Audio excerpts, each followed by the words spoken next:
अस्सलामु अलैकुम रहमतुल्लाहि व बरकातुहू। अऊज़ु बिल्लाहि मिनश शैतानिर रजीम। बिस्मिल्लाहिर रहमानिर रहीम। मा ननसख मिन आयतिन, जो भी मनसूख करते हैं हम कोई आयत, औ नुनसिहा या बुला देते हैं हम उसको, नाति बिखैरिन मिनहा ले आते हैं हम बेहतर उससे, औ मिसलिहा या मिसल उसकी। अलम तालम, क्या नहीं जानता तू, बेशक अल्लाह ताला अला कुल्ली शैइन कदीर, हर चीज़ पर कादिर है। अलम तालम, क्या नहीं जानता तू, अलम अन्नल्लाह, बेशक अल्लाह ताला, लहू मुल्कुस समावाती, उसी के लिए बादशाही है आसमानों की, वल अर्ज़ी और ज़मीन की, वमा लकुम मिन दूनिल्लाही, और नहीं है तुम्हारे लिए मिन दूनिल्लाही सिवाय अल्लाह के, मिन वलिय्यिन वला नसीर, कोई दोस्त और ना कोई मददगार। आज इंशाअल्लाह हम दो आयतों की तफसीर को जानेंगे। इस आयत में नसख का उसूल बयान किया जा रहा है। नसख का मतलब एक हुक्म को दूसरे हुक्म के साथ बदल देना है। वैसे तो नसख का लफ्ज़ी और लुग़वी माना लिखना, मिटाना और उठाना है, लेकिन इस्तिलाह में नसख से मुराद ये है कि अल्लाह ताला अपने एक हुक्म को उठा ले और उसकी जगह दूसरा हुक्म नाफिज कर दे। जैसे पहले बैतुल मुक़द्दस किबला मुकर्रर हुआ, फिर बैतुल्लाह की तरफ मुँह करने का हुक्म हुआ, और जैसे हमारी शरीयत में पहली शरीयतों के बहुत से अहकाम मनसूख कर दिए गए। नसख का ये असूल पहली शरीयतों में भी कायम था, जबकि आज मोहम्मद सल्लल्लाहु अलैहि वसल्लम की आखिरी शरीयत भी पहली तमाम शरीयतों की नासिख है। इसी तरह हमारी किताब कुरान मजीद पहली तमाम इल्हामी कुतब और मोहम्मद सल्लल्लाहु अलैहि वसल्लम की नबूवत पहली तमाम नबूवतों की नासिख है।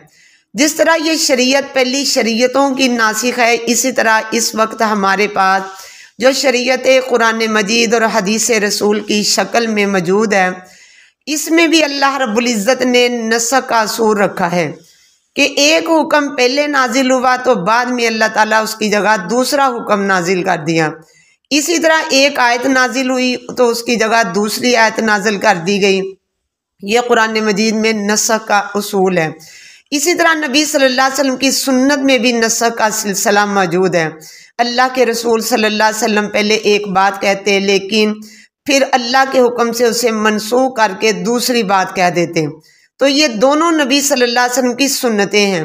हमारी शरीयत में ये असूल भी मौजूद है कि अल्लाह के नबी सल्लल्लाहु अलैहि वसल्लम की सुन्नत के साथ कुरान मजीद का नसख हुआ है।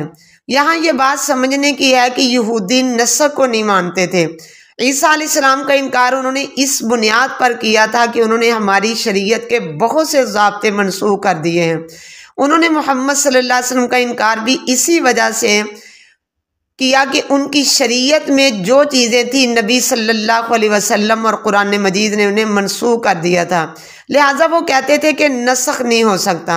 हमारे पास जो हदायत और शरीयत मौजूद है उसे किसी सूरत तब्दील नहीं किया जा सकता। हक सिर्फ यही है जो हमारे पास है। ये ऐसे थे कि खुद अपनी किताब में जिस जैसे चाहते तहरीफ करते, मफहूम बिगाड़ते और अल्लाह के अहकाम बदल लेते थे, लेकिन दूसरी तरफ ढहटाई का मुजाहरा करते हुए कहते थे कि नौज़ बिल्लाह, अल्लाह कुछ नहीं बदल सकता। यहूदी चूँकि नसख के इनकारी थे, इसलिए अल्लाह ताला ने उनका किरदार वाज़े करते हुए ये असूल बयान कर दिया। यहाँ ये असूल बयान कर दिया। ये बातें तो बहुत आम हैं कि एक शरीयत थी जो बाद में मनसूख हो गई। इसी तरह मुख्तलिफ अहकाम से मुतल्लिक भी ये असूल है। जैसा कि आदम अलैहिस्सलाम की शरीयत में बहन के साथ निकाह जायज़ था, लेकिन बाद में मनसूख हो गया। अल्लाह रब्बुल इज़्ज़त ने सारा दीन अपने नबी सल्लल्लाहु अलैहि वसल्लम पर नाजिल किया। इसमें कुरान और हदीस दोनों ही शामिल हैं। यहाँ इतना समझ लीजिए कि हदीस भी वही है। कुरान के अहकाम मानी को मुकम्मल करना और फिर उस पर अमल करना हदीस को साथ मिलाकर ही मुमकिन है। ये बात नबी सल्लल्लाहु अलैहि वसल्लम ने खुद बयान फरमाई है कि सैयदना उमर रज़ी अल्लाह ताला अन्हु कहते हैं कि रजम की सज़ा नाजिल हुई थी कि नबी सल्लल्लाहु अलैहि वसल्लम ने उस पर अमल किया, और अल्लाह के नबी सल्लल्लाहु अलैहि वसल्लम की वफ़ात के बाद हमने भी उस पर अमल जारी रखा। इसी तरह खुलफाए राशिदीन और सहाबाए कराम के दौर में भी इस पर अमल होता रहा। सैयदना उमर रजी अल्लाह ताला अन्हु कहते हैं कि बाद में कुछ लोग आएंगे जो कहेंगे कि हम रजम की सज़ा कुरान में नहीं पाते, यानी वो इस सज़ा का इनकार कर देंगे और गुमराह हो जाएंगे।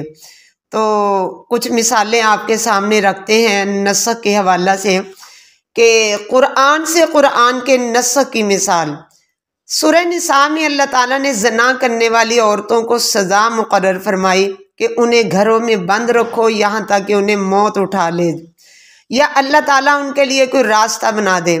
फिर सूरह नूर के शुरू में जानी मर्द और जानिया औरत को 100 कोड़े मारने का हुक्म दिया गया। इसी तरह फिर कुरान के साथ सुन्नत के नस्ख की मिसाल, जैसे शुरू में रोज़े की हालत में मगरिब के बाद सो जाने के बाद खाना पीना और बीवी के पास जाना मना था। फिर अल्लाह ताला ने फरमाया फल आना बाशिरूहुन्ना वब्तगू मा कतबल्लाहु लकुम वकुलू वशरबू। किबला की तब्दीली भी कुरान के साथ सुन्नत के नस्ख की मिसाल है। फिर समझिए सुन्नत के साथ सुन्नत मनसूख होने की मिसाल, रसूलुल्लाह सल्लल्लाहु अलैहि वसल्लम ने फरमाया नहैतुकुम अन ज़ियारतिल कुबूरी फज़ूरूहा व नहैतुकुम अन लुहूमिल अज़ाही फ़ौक़ सलासिन फ़अम्सिकू मा बदा लकुम। मैंने तुम्हें कब्रों की ज़ियारत से मना किया था तो अब उनकी ज़ियारत करो, और मैंने तुम्हें 3 रातों से ज़्यादा कुर्बानियों के गोश्त ज़ख़ीरा करने से मना किया था, उन्हें रख लो जब तक तुम्हारी मर्ज़ी हो। मुस्लिम शरीफ की हदीस है। तो इसके साथ देखिए अल्लाह ताला फरमाने लम तालम, क्या नहीं जानता तू, अन्नल्लाह अला कुल्ली शैइन क़दीर। यहाँ दर हकीकत यहूदियों को जवाब दिया जा रहा है कि तुम्हें मालूम नहीं है कि अल्लाह ताला हर चीज़ पर कादिर है। पीछे ये बात गुजर चुकी है कि यहूदी चाहते थे कि अल्लाह ताला नबी भेजे तो सिर्फ उनकी नस्ल से होना चाहिए, लेकिन अल्लाह ताला ने फरमाया कि अल्लाह तुम्हारे असूलों का पाबंद नहीं है। अल्लाह रब्बुल इज़्ज़त तो वो ज़ात है जो दिन को रात के साथ और रात को दिन के साथ बदल देता है, सर्दी को गर्मी और गर्मी को सर्दी में तब्दील कर देता है। जब कोई अमूर में अल्लाह ताला सारी तब्दीलियां करता है तो शरीयत के अमूर में तब्दीली क्यों नहीं कर सकता। कायनात में वक़ूए पजीर होने वाली सब तब्दीलियां कहलाती हैं। जब अल्लाह ताला ये तब्दीलियां करता है तो तुम उन्हें तस्लीम भी करते हो। दिन रात के बदलने की तरह इंसान की तख्लीक के मुख्तलिफ मराहिल हैं। माँ के पेट में बच्चे की हालतों का अल्लाह ताला उसको तब्दील करते हैं, फिर एक वक्त मुकर्रर पर उसे पूरा कर देते हैं। जब बच्चा पैदा होता है तो वो बोल नहीं सकता और उसकी सलाहियतें बहुत महदूद और कमज़ोर होती हैं। फिर यही बच्चा थोड़ा बड़ा होकर जवानी की तरफ आता है और उसी तरह बुढ़ापे में दाखिल हो जाता है। तो ये जितनी तब्दीलियां हैं तुम सबको मानते हो और उसका इनकार कर ही नहीं सकते। बिलफर्ज अगर कोई बूढ़ा कहे कि मैं बुढ़ापे को नहीं मानता, मैं तो जवान हूँ, तो उसके कहने से वो जवान तो नहीं हो सकता, उसे मानना ही पड़ेगा कि वो बुढ़ापे से 2-4 हो चुका है। जिस तरह के एक तबीब है वो अपने मरीज़ के लिए एक नुस्खा तजवीज़ करता है, फिर नई सूरत हाल के लिए दूसरा नुस्खा तजवीज़ करता है, फिर इसी तरह ये मिसाल है कि उसका मतलब ये नहीं है कि पहला नुस्खा गलत था तो सिर्फ उसकी तबीयत को देखकर तो दोबारा और नुस्खे का वो यानी उसको तजवीज़ करता है। बात फ़िलहाल समझाया ये जा रहा है कि जब ये सब कुछ तस्लीम कर रहे हो तुम, तो फिर ये भी मान लो कि अल्लाह रब्बुल इज़्ज़त शरीयत में भी तब्दीलियां कर सकता है।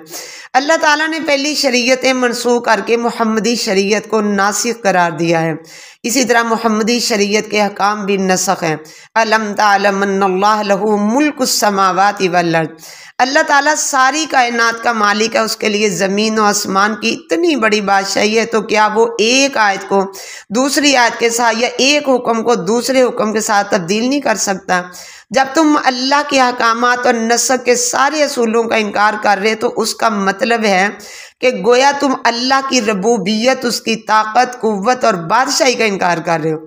ये इनकार कोई मामूली बात नहीं है। जिसको ये आदत पड़ जाए वो फिर किसी चीज़ का भी इनकार कर सकता है। यहूदियों को चूँकि ये बहुत बुरी आदत पड़ी हुई थी, इसलिए अल्लाह ताला ने उन्हें यहाँ ज़बरदस्त अंदाज में कोई दलाइल देकर लाजवाब किया है।